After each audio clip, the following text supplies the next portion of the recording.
Hi, this is Nick, and for all you know, I am wearing pants. This is going to be a little video which I thought maybe sort of interest to some people on the internet. This is by no means my idea. I'm not the first person to come up with this, but I thought this might be interesting. This is, if you're familiar with the pen, a Noodlers ahab, which is a nice little fountain pen, and it's pretty cheap. They are known for having flexible nibs. But this is not one of them. This is, in fact, a very different nib.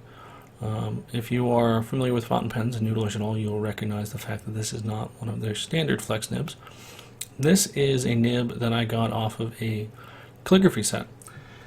And it was, I think it was like a speedball calligraphy set. I don't actually remember the particular brand of nib, and I don't want to take it out because I sort of got it nicely set. But it is something, and then 5-6 down at the bottom. I don't know if that's actually legible or not. And it came with a calligraphy set, not too expensive. You can probably buy these fairly cheaply online if you look around for them. But the main thing is that it sort of nicely fit the bottom, if you can see here, where they have a feed.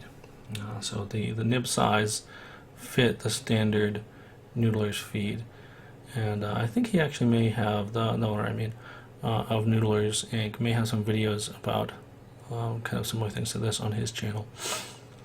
But all I had to go do was replace the nib. I took the new nib and the feed, put them into the fountain pen, try to get them as close together as I could, sort of nicely aligned in the center. And there was a little gap in between the feed and the middle, which you don't want. So, because one of the really cool things about Noodlers pens is they use ebonite, which is a form of hardened rubber, and it softens when heated. You can do something called heat setting. And heat setting is potentially a bit of a scary term if you are new to this, but all it is really taking some heat, which I did in the form of some hot water. Took some water, it was a little bit less than boiling, and put the nib and the feed in there for maybe about 30 seconds or so, and then took it out and then just kind of pushed the rubber against the nib to make sure that there was no space. So I sort of just pinched it, tried to go keep them together.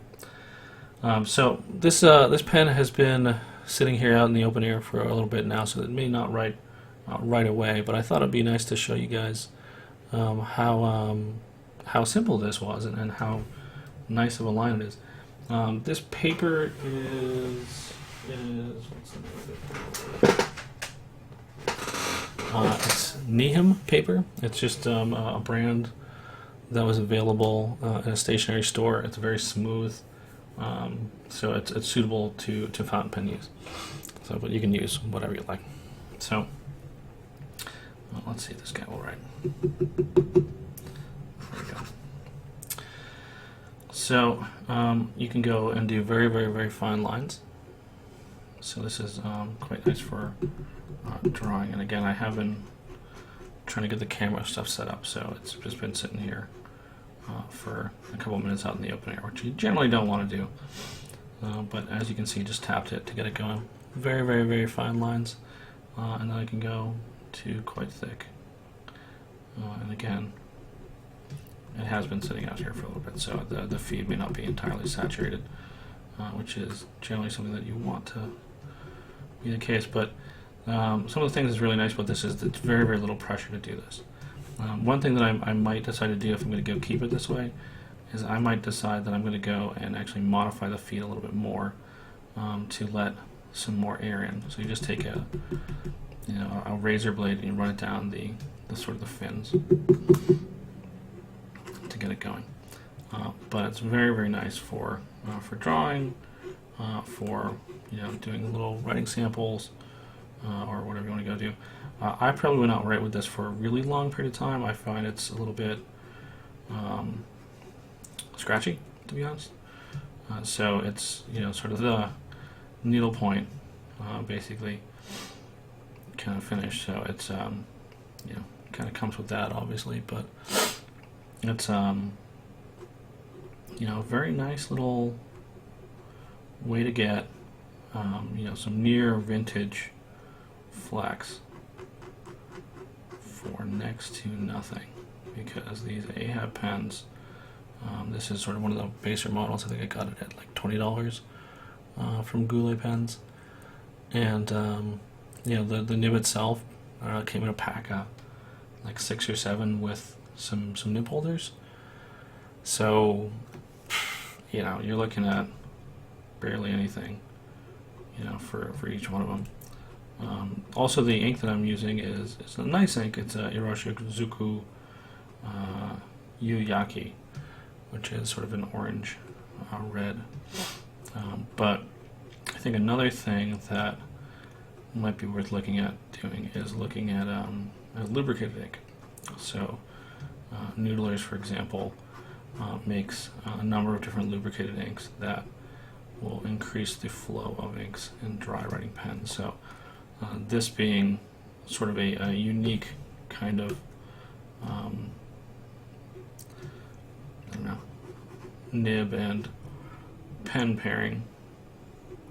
There we go. You can see that you can get some pretty decent flex there. Anyway, I'm not going to go carry on too much, but it's a nice thing to be able to go ahead and play with, and I think that yeah, for something that's next to nothing, really, in terms of a tweak, and of course you can always go back.